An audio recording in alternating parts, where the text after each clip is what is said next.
Welcome to Ratna thoughts. உங்களுக்கு எது ஒன்று பிடித்திருக்கிறதோ அதை கொஞ்சம் அளவோடு நேசியுங்கள்.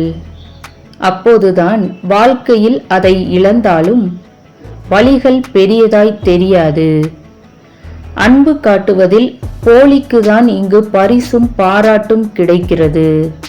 உண்மைக்கு ஆறுதல் பரிசு கூட கிடைப்பதில்லை. வாழ்க்கையில் நீங்கள் பட்ட கஷ்டங்களை ஒருவரிடம் பகிர்ந்து கொண்டால் அதை கேட்டு வருத்தப்படுபவர்களை விட சந்தோஷமாய் இருப்பதை பகிர்ந்து கொள்ளும் போது அதை கேட்டு பொறாமைப்படுபவர்களே இங்கு அதிகம். நீங்கள் செய்த தவறுகளை மறைக்க மற்றவர்களை தீயவராக சித்தரித்து விடாதீர்கள். தவறுகள் திருத்தப்படும் போது நீ தனிமரமாக நிற்க நேரிடும். ஒருவர் உங்களை பற்றி நினைப்பதையெல்லாம் வெளிப்படையாக சொல்லிவிட வேண்டும் என்றால் நீங்கள் அவரின் எதிரியாகத்தான் இருக்க வேண்டும்.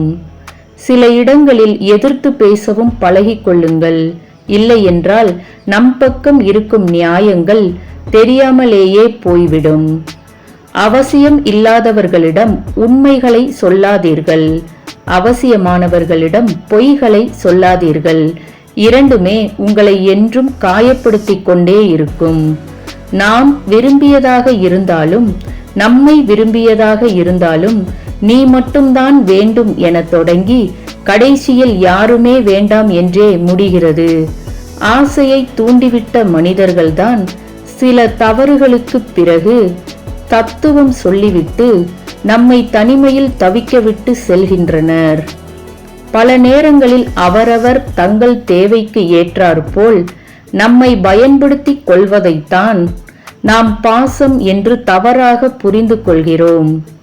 உள்ளத்தால் ஒருவர் உன் உண்மையான அன்பை உணராதவரை நீ அவர்களுக்காக என்னதான் செய்தாலும் ஒரு பயனும் இல்லை.